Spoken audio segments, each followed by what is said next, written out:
Hi, this is Keisha from Memorizing the Moments. It's that time of year again to share homeschool curriculum choices. And I will share most of this on the blog. Normally I do blog stuff, although that's kind of sort of evolved into a board game blog now that I don't do as much early education because my kids are getting older. But I thought I'd share here because some people really like to see the video format, so they can kind of peek and see and hear reasoning as to why we made certain choices. So my middle child is the one that homeschools officially right now, and he is going to be officially in third grade.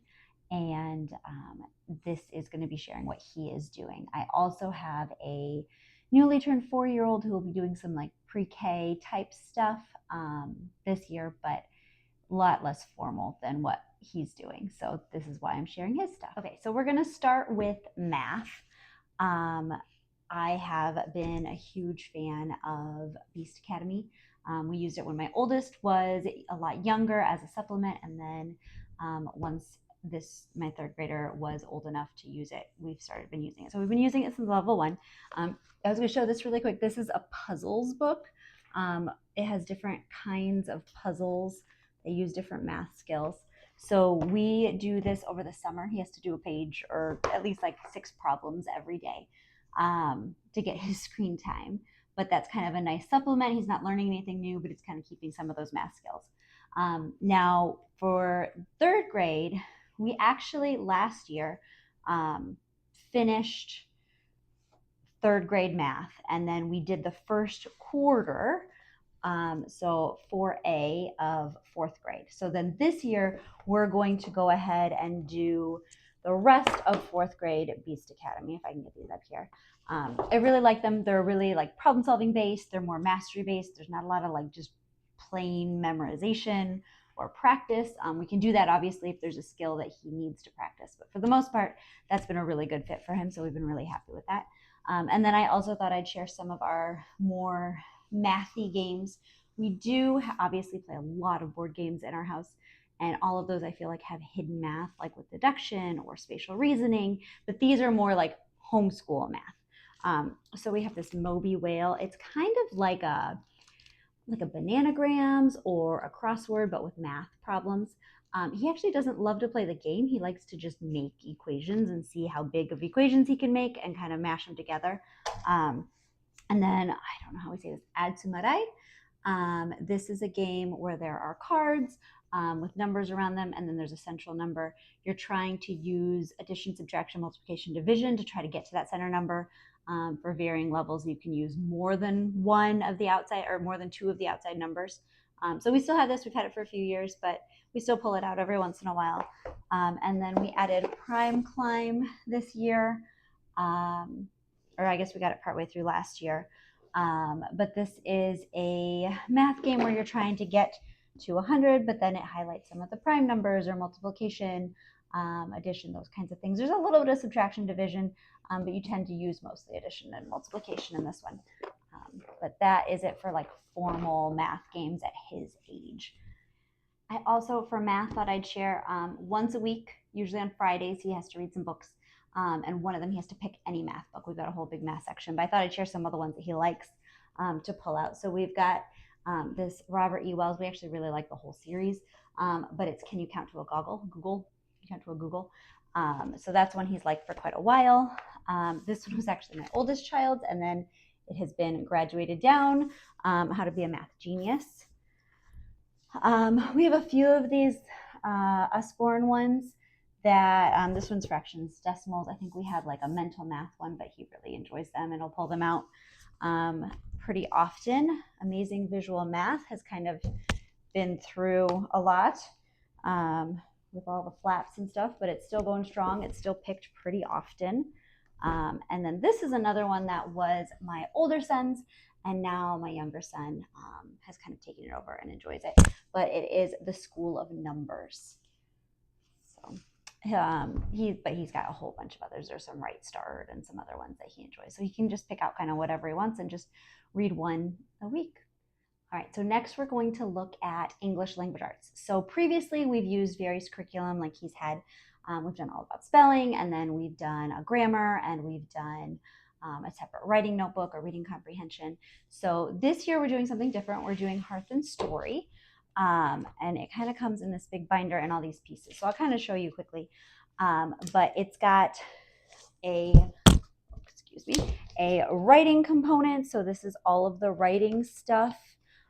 It's got a grammar component where it all kind of looks pretty good and approachable. There's a brain food, which does all sorts of other things and works kind of on other skills. There is poetry and tune, so it does poetry, but it compares it with a song. And so there's like a QR code to listen to a song, and then there's the lyrics, and then you kind of compare and contrast. There are some discussion questions.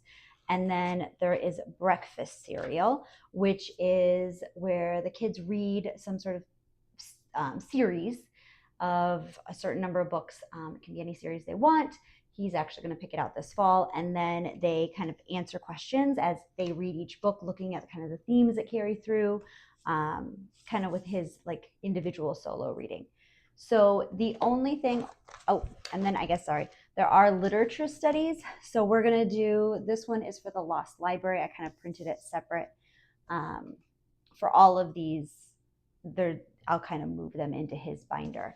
But for the literature studies, each one kind of has its own questions. You read a section and then you go through and discuss, which I think will be good for kind of that reading comprehension. And then we're also going to read Charlotte's Web. This one was the Lost Library, the last day of summer.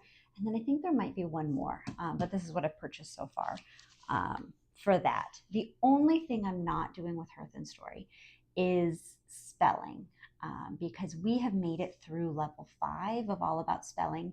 So I kind of feel like he's gotten everything he needs to get out of spelling.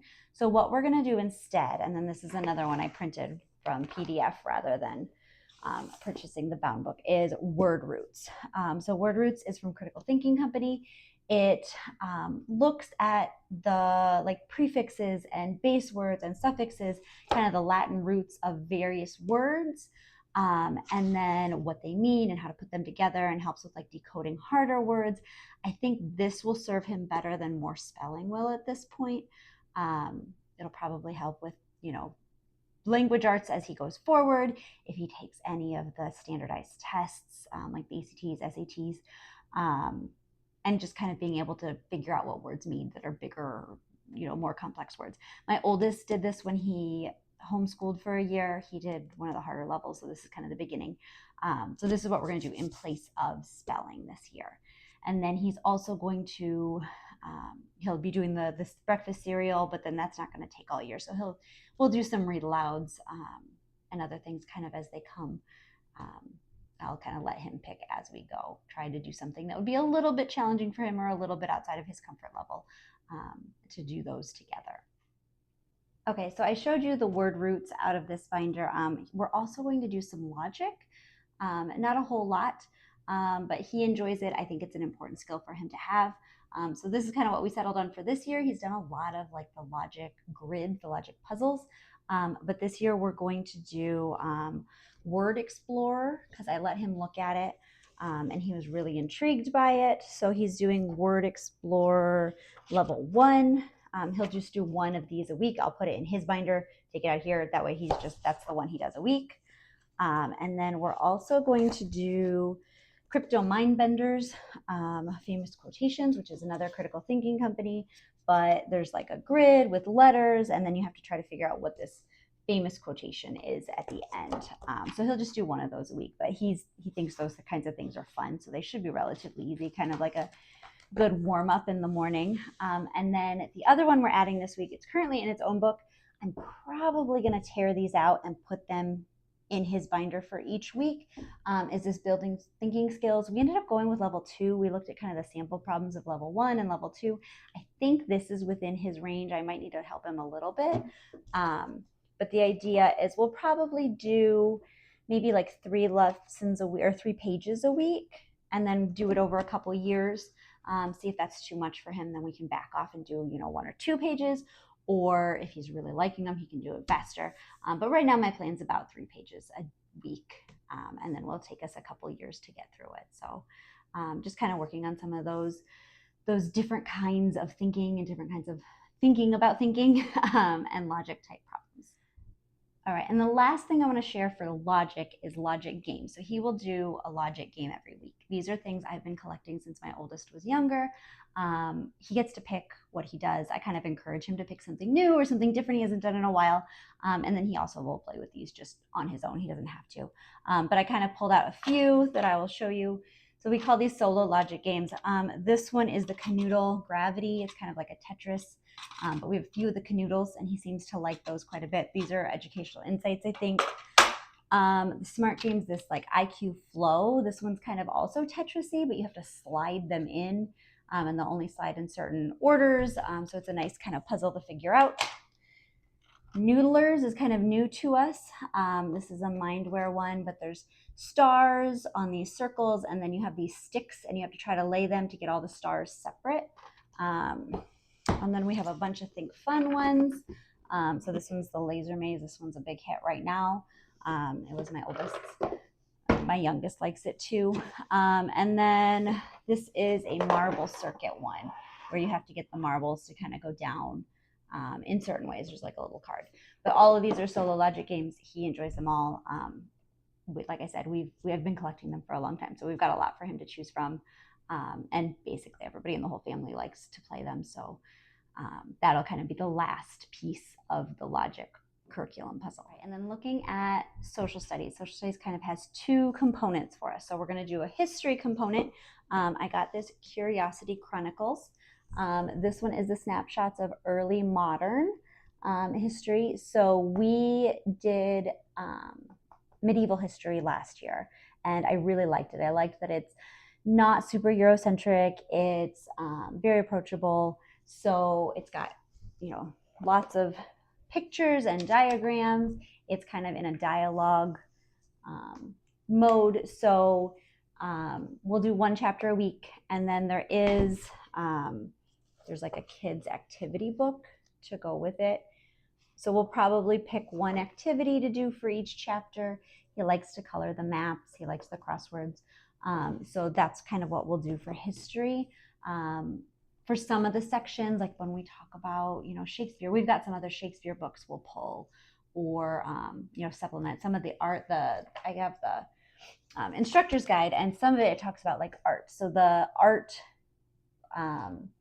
lessons that we can pull and kind of match, we'll do those kinds of things for history.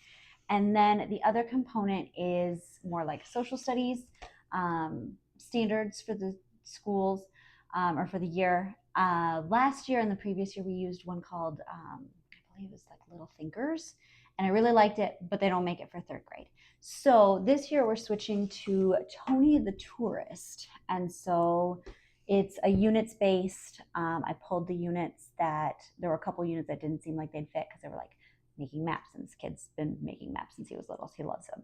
So this is the kind of, there's like a reading section of it where it's like a text section, and then there's an activity section where there's like stuff for him to fill out, or matching or coloring or those kinds of things. So we're going to try that this year and see how it goes.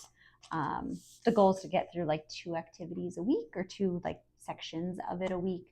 And that should get us through the end of the school year, and actually probably end up a little bit early, but get through all those concepts and standards. But this one's about communities. I think there's one about like government and responsibilities and those kinds of things. So that is what we are doing for history and social studies. One of our big changes this year is going to be science. So since I used to be a science teacher, up until now, I've kind of just made my own science curriculum based off the standards.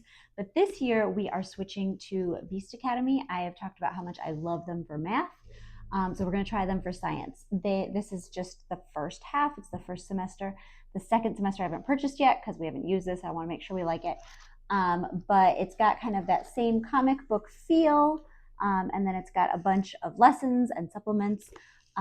It's got a lot of supplements, actually. So I'm a little worried it's going to be a little intense for elementary, but we'll see. We don't have to do it all. We can just do the main lessons and skip the supplements.